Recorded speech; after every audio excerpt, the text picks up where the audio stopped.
Some hurts are invisible, yet they cut deeper than anything physical ever could.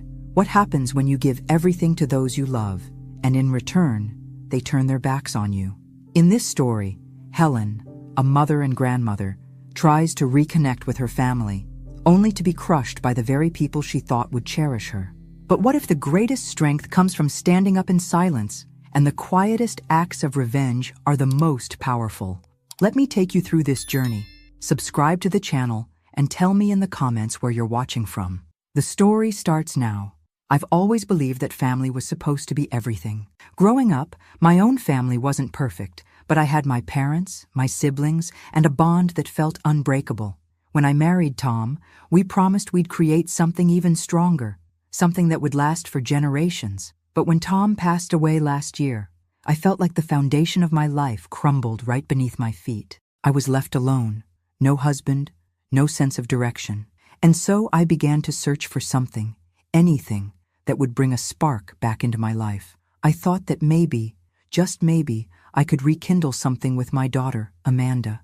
She was my only child, and after all, she had her own family now, her husband, Ben, and their 2 kids. I wanted to feel like I was still needed, still relevant in their lives. So when Amanda and Ben bought a new house, I didn't think twice. I paid off their mortgage, the entire thing, all at once. It was my gift to them, a way to show I cared, a way to show I was still part of their world. It wasn't just money. It was a symbol that I was still there, still a mother, still a part of their family. But what did I get in return? Ben, the son-in-law I'd always thought of as kind, as someone who'd never hurt me, looked at me one afternoon and said, "You smell like a hospital. Please, don't sit on our new couch." I froze. The words sliced through me, cold and sharp. It was a small thing, sure, but in that moment, it hit me harder than I could have ever imagined. That sofa was new, yes, but it wasn't the sofa I was focused on.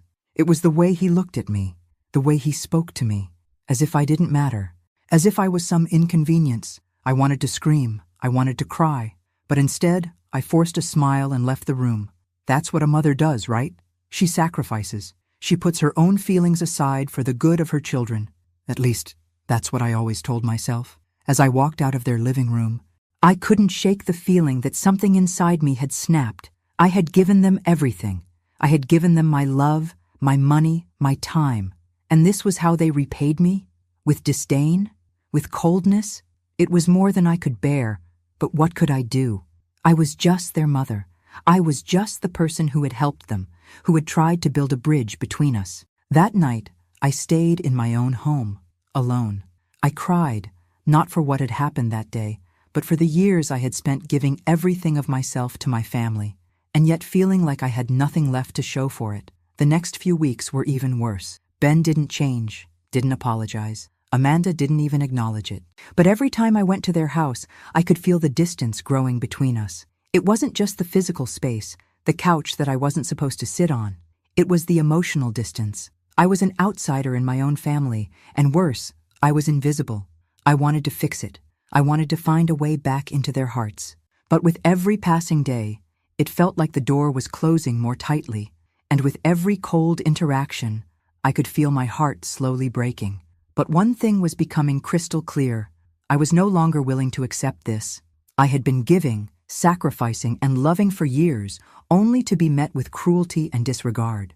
And the worst part? No one cared. No one noticed how much it hurt. Not Amanda, not Ben, not anyone. And then, it hit me like a bolt of lightning. If I wanted to be seen, if I wanted to be respected, I couldn't keep being the person who just gave and gave. I needed to change, and I would change. But the question was, how? I stood in my living room, staring out the window at the empty street outside. The cold wind whipped through the trees, sending shivers down my spine. But something inside me had shifted. I wasn't going to take this anymore. I didn't know how yet, but I would make them see me. I would make them respect me. I wasn't just Helen anymore. I was someone different now, and I'd start showing them. The days that followed were a blur of silent torment. I went about my life, but it was as if everything had changed overnight. I had tried, for so many years, to be the good mother, the supportive mother-in-law, the grandmother who was always present, always available. I had sacrificed so much, never asking for anything in return, believing that the love and appreciation I gave would one day come back to me, like a warm, comforting embrace. But that day, when Ben spoke those cruel words, it shattered me. It wasn't just the insult. It was the realization that despite everything I had done for them, despite the years I'd spent building a life of support and love, I was just an inconvenience, a burden, nothing more. And Amanda, my own daughter, she never once stepped in to defend me. Not when Ben said I smelled like a hospital, not when he asked me to leave their living room. It was as if she was blind to the hurt he was causing. I had always thought that she was my ally, my greatest support. I thought she would understand how much that comment had cut into me. But she didn't. She said nothing. She pretended like it wasn't happening. The days turned into weeks, and I found myself avoiding visits to their house. It was the only way to protect myself from the pain, but avoiding them only deepened the ache in my chest. I missed my grandchildren. I missed the times when our family had been whole, when laughter filled the air and our lives felt connected. Now, there was only silence. No one called, no one checked in. It felt like they were all just going on with their lives while I was left to fade into the background. I was a ghost in my own family. I spent more time alone in my own house where I could cry in peace. I didn't want to burden anyone with my pain, so I held it all inside. But with every passing day, the weight of it grew heavier. I felt as though I was suffocating, drowning in my own thoughts, unable to find a way out. I wondered where I went wrong, what I could have done differently to be seen, to be loved. But the answer was always the same. I had given everything, and yet it had never been enough. One evening, I sat in the living room, looking out at the darkened street. The silence in my home was suffocating. The emptiness echoed through the walls. My thoughts began to spiral, and I found myself wondering, what if I stopped giving? What if I stopped being the one who always bent over backward to please everyone? What if I just stopped? The idea took root in my mind, like a seed planted in fertile soil, growing with each passing moment. I knew I could never change what had already happened, but I could control how I responded. I could stop being the doormat, the one who just took the pain without ever pushing back. But how could I do that? How could I take back control of my life when it felt like my family had already turned their backs on me? That night, I decided I would stop being the victim. I wasn't going to let this happen to me anymore. I wasn't going to beg for their attention or affection. I was going to make them see me, not just as the person who gave them everything, but as someone who deserved respect. But I had to be strategic. It wasn't going to be enough to just confront Ben directly. That wouldn't work. No, I had to play this carefully. I had to be patient. And so, I began my plan. The weeks dragged on, and with every passing day, the distance between me and my daughter grew. It wasn't just Ben's cruelty that was driving a wedge between us. It was Amanda's silence. Her refusal to acknowledge the pain he was causing me was just as painful as the insults Ben had hurled my way. Every time I walked into their home, I felt the coldness in the air. It wasn't just the absence of warmth in their greeting. It was something deeper, something that gnawed at my soul. I started noticing the little things, the way Ben would glance at me with that look of condescension, like I was an unwanted guest, the way Amanda would act as if everything was perfectly fine, even when I could see the cracks in their marriage starting to show. She would smile at me, but it wasn't real. It was a mask, a facade that I knew all too well. It hurt more than I can put into words to realize that my own daughter didn't see me. She didn't notice the way Ben treated me, the way he dismissed me like I was nothing. Maybe it was easier for her to pretend. Maybe it was simpler to ignore the truth, to just go along with the charade. But I couldn't ignore it anymore. It was like living in a house of glass. One wrong move, and everything would shatter. I remember one afternoon, I went over to visit them, eager to spend time with my grandchildren. It was supposed to be a simple, happy visit, but when I walked through the door, I was met with a sense of isolation that hit me like a wall. Ben was on the couch, flipping through a magazine, not even bothering to look up. Amanda was in the kitchen, her back to me as she prepared dinner. No hello, no, how are you, Mom? Nothing. I stood there in the doorway, unsure of what to do. But I was about to say something, but then I remembered Ben's words from that fateful day. You smell like a hospital. The memory of it clung to me, and I felt a wave of humiliation wash over me once again.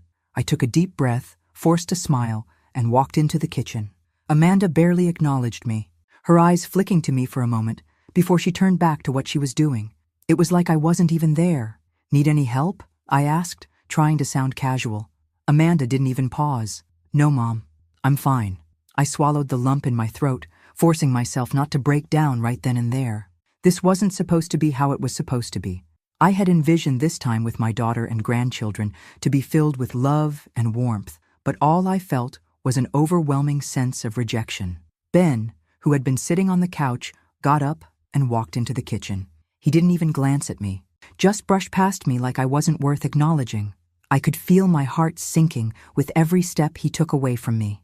It was in moments like this that the truth became undeniable. I was no longer a part of their world. Later, when I was leaving, Ben made a point of opening the door for me with a smile that felt more like a sneer. "Take care, Helen," he said, his voice dripping with insincerity. It was as if he were doing me a favor by letting me leave. Amanda stood in the background, arms crossed, not saying a word. She didn't have to. The silence between us spoke louder than anything she could have said. I didn't cry when I got in the car. I was too tired for that, but the weight of it all settled over me like a blanket, suffocating me with its intensity. I felt small. I felt invisible. I felt like I didn't matter anymore. It wasn't the first time I'd been treated this way, but this time, something inside me snapped. I had given everything to them. My love, my time, my money, and this was how they treated me? The truth was, I couldn't take it anymore. I couldn't keep pretending that everything was fine when it clearly wasn't. I wasn't going to beg for their love. I wasn't going to wait around to be seen. No, I had to do something. I had to make them see me. I wasn't going to sit in silence and let this continue. But what could I do? The answer came to me slowly, over the course of the next few days. It wasn't about being loud or aggressive. No, it was about being smart. It was about hitting them where it hurt the most. They had no idea how much power I still had. But I knew, and I was going to make sure they knew too. I would make them see me, and when they did, they would regret ever treating me the way they had. The decision to change wasn't easy. For so many years I had played the role of the dutiful mother, always sacrificing, always giving. But now, standing on the precipice of my own despair, I realized I had been the one allowing myself to be pushed aside. My daughter, my own flesh and blood, had accepted Ben's cruelty without a second thought. I'd done everything for them, and yet they couldn't see me. They couldn't even offer me a simple word of gratitude or kindness. It was as though I was invisible in their lives, a ghost they barely noticed. I wasn't going to stand by and let that continue. It had been months since Ben's cruel words, but the sting of them hadn't faded. Every time I closed my eyes, I heard his voice. "You smell like a hospital." Those words rang through my mind like a bell, reminding me that I wasn't enough for them, not enough to be respected, not enough to be valued. But here's the thing. I wasn't going to keep allowing myself to be treated this way. Something inside me shifted. It wasn't just the anger I felt. It was the realization that I still had power. I'd been so focused on making them happy, on playing the role of the selfless mother and grandmother, that I had forgotten about myself. I had forgotten about my own needs, my own desires, my own worth. No more. I sat down at my kitchen table late one night, the weight of the decision settling into my bones. I could have confronted them directly. I could have yelled and screamed, told them how badly they had hurt me, but I knew better. I knew that wouldn't work. Ben wasn't the type to listen to reason. And Amanda had her own struggles. Confrontation would only push them further away. But if I hit them where it hurt, if I made them feel the consequences of their actions, they would finally notice me. They would have no choice but to see the woman they had been taking for granted all this time. I started to think about all the sacrifices I'd made for them over the years, the mortgage I had paid off for their house, the times I had picked up the pieces for Amanda when she needed me, the countless hours I had spent making sure their lives ran smoothly. And what did I get in return? Nothing but coldness and disdain. I couldn't undo the past, but I could change how I was going to respond from here on out. I had to take control of my life again. I had to stop being the victim, stop waiting for them to change, and start making the changes myself. The first thing I decided to do was stop paying the mortgage. I had been covering the entire amount for months, thinking it was a way to help them, a way to show my love. But I had been wrong. I wasn't helping them. I was enabling them, enabling their disrespect. It wasn't a decision I made lightly. I had always been a woman who believed in family, in helping those you loved, no matter the cost. But what good was my help if it was only being used as a tool to control me, to keep me in the background? They didn't appreciate me. They didn't even see me. And that needed to change. So I stopped paying the mortgage, just like that.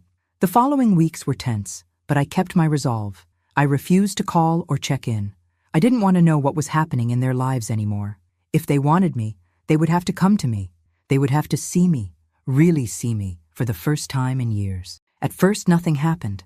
The phone didn't ring, the doorbell didn't ring, and I didn't hear from Amanda or Ben. But then, slowly, things began to change. I could feel it in the air. I knew that they were starting to feel the pressure. The silence between us was deafening, and I wasn't sure how much longer they could ignore the growing rift. But I wasn't going to give in. I wasn't going to be the one to break the silence. I had done enough for them, given enough of myself. It was their turn now. They had to come to me. I knew that this was just the beginning. I had taken the first step in regaining control of my life. But there was still more to be done. There was still more they needed to learn, and I wasn't going to stop until they learned it. I wasn't just Helen anymore. I wasn't just the mother who gave and gave. I was someone who would no longer tolerate being overlooked, disrespected, or taken for granted. I would make them see me, and when they finally did, it would be too late for them to turn back. It's amazing how silence can be the most powerful tool in a situation. At first, I was unsure of myself, unsure of how to carry out this new path I had chosen. But the more I stepped back from them, the more I realized that the silence wasn't just a withdrawal, it was a message louder than any argument or confrontation could ever be. I watched them, Amanda and Ben, drift further into their own lives as the days passed. They probably thought I had forgotten about them, that I had given up, but I hadn't. No, I was watching closely, calculating every move, every shift in the air. They didn't know it, but I was already 3 steps ahead. I made sure to keep my distance, but I wasn't angry anymore. The anger had turned into something more focused, something more controlled. They didn't deserve my anger. They deserved something else, a lesson. They had taken me for granted for far too long, and now it was time for them to feel the consequences. The first signs that they were starting to notice came in the form of missed calls. I wasn't the one reaching out anymore. I had stopped doing that long ago. Now, when the phone rang, I looked at the number and let it go to voicemail. Amanda, I knew, was calling, probably to ask why I hadn't paid the mortgage, to ask what was going on. But I didn't want to talk to her. Not yet. Not until she came to me, truly came to me, and understood what she had been doing all this time. Ben, of course, didn't bother calling. He never did, unless he needed something, unless he was trying to manipulate his way into getting what he wanted. I knew that very well. He was always so calculating, so selfish. The moment he realized the mortgage wasn't being paid, I knew he would try to put pressure on me. But I wasn't going to give in. Not this time. I had a lot of time to think during these days of silence. I reflected on everything. The way Ben had disrespected me. The way Amanda had stood by and said nothing. And I began to realize something important. I had been letting them control the narrative for far too long. I had always been the one trying to make peace, always trying to patch things up, always putting their needs above my own. But it was never enough. I had never been enough for them, and that was the bitter truth. And then I thought about the choices I had left. I could continue to let them walk all over me, continue to be the person they could rely on only when they needed something. Or I could stand firm and force them to see me, to recognize my worth. I decided I would stand firm. The silence was working. Every day that went by without a word from me, I felt a small victory. I could see it in the way Amanda would hesitate when she walked past my house, as if unsure whether to knock on the door. I could hear it in the way the silence between us grew heavier. The longer they ignored me, the more they would start to feel it. The more they would realize just how much I had been giving and how little they had been appreciating. It wasn't long before I got my first text from Amanda. It was short, almost cold. "Mom, is everything okay? Why aren't you answering your phone?" I smiled to myself as I read it. She had finally noticed, but it wasn't enough. I wasn't going to give in just yet. Not until she truly understood what had been happening. I didn't reply to her text right away. Instead, I went about my day, feeling a sense of quiet satisfaction. For once, I wasn't at their mercy. I wasn't begging for their attention. I was controlling the narrative now. The next day, another message came through from Amanda. This time, there was a hint of urgency. "Mom, please talk to me. We need to figure this out. Ben is upset about the house payments." That was it.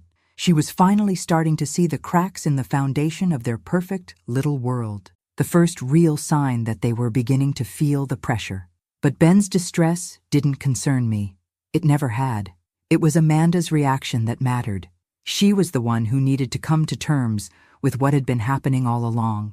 I let another day pass, letting the silence linger between us. When I finally did respond, it wasn't with an answer to her concerns. I didn't owe her that, not yet. Instead, I simply replied, "When you're ready to listen, we can talk." And just like that, the ball was in her court. I could feel it in the air, the tension thickening between us, building with every passing moment. Amanda's texts had become more frequent, more desperate. She couldn't avoid the growing distance any longer. She was starting to feel the strain of her life unraveling, bit by bit. But Ben? He didn't seem to notice at first. I didn't expect him to. He was always too wrapped up in his own desires, his own ego, to pay attention to the cracks forming in his perfect world. But the day came when Ben finally reached out to me. It wasn't a phone call. No, he wasn't going to speak to me directly. Ben was too proud for that. Instead, he sent a message, and that message was everything I needed to hear. "Why aren't you paying the mortgage?" it read, blunt and to the point. "You know Amanda and I have a lot of expenses. We can't afford to keep the house without your help." The audacity of it. The nerve. I wasn't sure if I should laugh or cry. I had given them everything I could for years, helping with bills, picking up their slack, paying for things they couldn't afford. But now, in this moment, he was treating me like an ATM, like I existed only to serve their needs. And now that the money wasn't flowing as freely as it once had, he was demanding answers. I had to pause for a moment. I wasn't going to respond rashly. Not now. I had already started this process of silence, of distancing myself from them, and I wasn't about to break it. I knew he was getting desperate. The more he needed something from me, the more he'd push, the more he'd try to manipulate me. But I wasn't going to fall for it. I stared at my phone, wondering if I should say something, anything. But then I remembered what I had been telling myself. I wasn't the one who had been wrong here. I hadn't been the one to disrespect them. I wasn't the one who had turned a blind eye to the injustices they had inflicted on me. I had been the one who was always there, who always gave. And now? Now, it was their turn to come to me. So I replied, but not the way he wanted me to. "Maybe you should talk to Amanda," I wrote, keeping it calm, measured. "This isn't about the mortgage, it's about respect, something I haven't received much of lately." I put the phone down and breathed a sigh of relief. The silence after sending that message was almost deafening. I was waiting for the storm to hit. I knew Ben wasn't going to let this go easily. He couldn't. He had been living off my generosity for far too long. Now that it wasn't coming, he had no idea how to deal with it. The next few hours passed in a tense quiet. I could almost feel the anxiety radiating off of him through the phone. But I didn't hear from him again that night. I went to bed with a sense of power. The first real sense of power I had felt in a long time. But the next day, the storm came. Amanda's call was more frantic than I had expected. "Mom, please, you can't just stop paying for the house. Ben is furious, and we're going to lose everything if you don't help us." Her voice trembled, and I could hear the panic in her tone. But I didn't give in. This wasn't about the house or the money anymore. It was about the deeper issue. Respect. They had taken me for granted for so long, and now that I wasn't enabling them anymore, they were reeling. I let the silence stretch for a few seconds before I spoke, my voice calm but firm. "I'm not going to be your safety net anymore, Amanda," I said. "You and Ben need to figure this out. You need to stop treating me like I'm just here to solve your problems." There was a long pause on the other end of the line. I could hear her breathing, trying to compose herself. Then softly, almost apologetically, she spoke. "I know you're upset," she said, "but Ben doesn't understand. He doesn't know how to handle all this pressure, and I don't know what to do anymore." I closed my eyes for a moment, letting the weight of her words settle in. I wasn't angry at her. I was angry at the situation, at how Ben had manipulated everything around him, at how Amanda had let him get away with it. But what could I do? I couldn't fix this for her. She had to fix it herself. You need to stand up to him, I told her. You need to stop allowing him to treat you like this. But no, Amanda, you need to be stronger than this. You need to take control of your life. I can't do that for you anymore. The line went silent, and for a moment, I wasn't sure if she was even going to respond. But then she did, her voice small and fragile. I'll try, she whispered. I hung up the phone feeling something I hadn't in a long time. Relief. It wasn't going to be easy.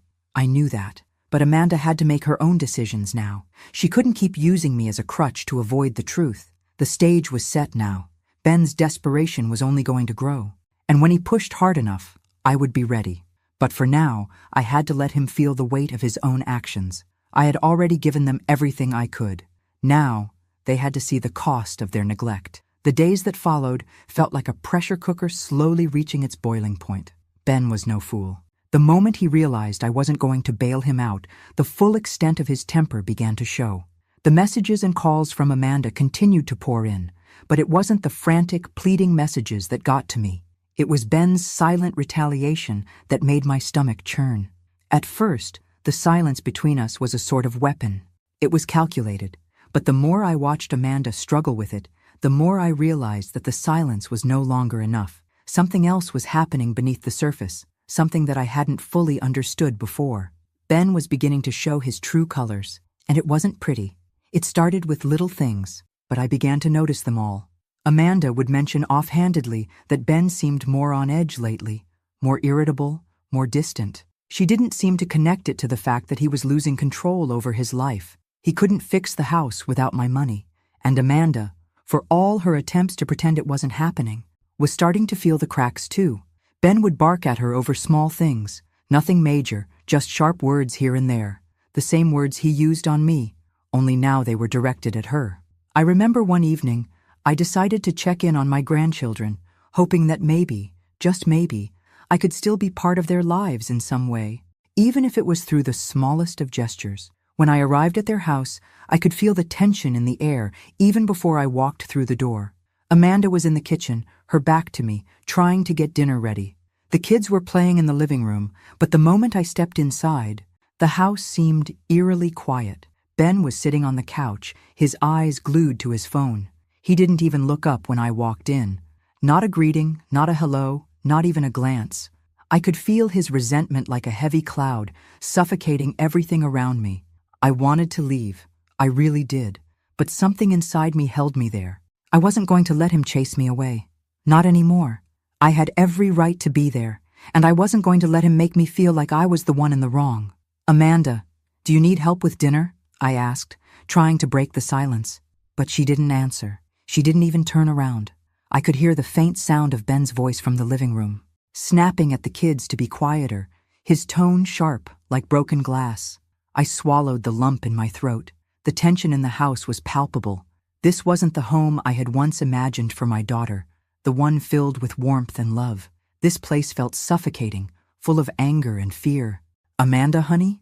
I called again, a little louder this time. She finally turned, her face drawn and tired, her eyes avoiding mine. She was a shell of the woman I once knew, the woman who had smiled with joy and love when I'd visit, who had shared everything with me. Now there was nothing but exhaustion in her face, a weariness that made me want to take her in my arms and protect her from whatever she was going through. But I couldn't do that, not anymore. Mom, she sighed, wiping her hands on her apron. I don't know what to do. Ben, he's just so angry all the time. He's not the man I married anymore. I could see the tears welling up in her eyes, but she held them back. I wanted to rush over to her, tell her everything was going to be okay, that I would fix it, that I could fix him. But I couldn't. She had to find the strength to fix it herself. You have to stand up for yourself, Amanda, I said, my voice low but firm. You can't let him treat you like this. You deserve better. She shook her head. I can't. I don't know how. He's changed, and I don't know how to handle it anymore. I looked over at Ben, still glued to his phone. He didn't even care that I was standing there. He didn't care that his wife was breaking down. He was too focused on his own problems to see what was happening right in front of him. It was clear that Ben didn't just disregard me. He disregarded everyone. He was so consumed by his own need for control and power that he couldn't see the devastation he was leaving in his wake. "I know you're scared, Amanda," I said quietly, my heart breaking.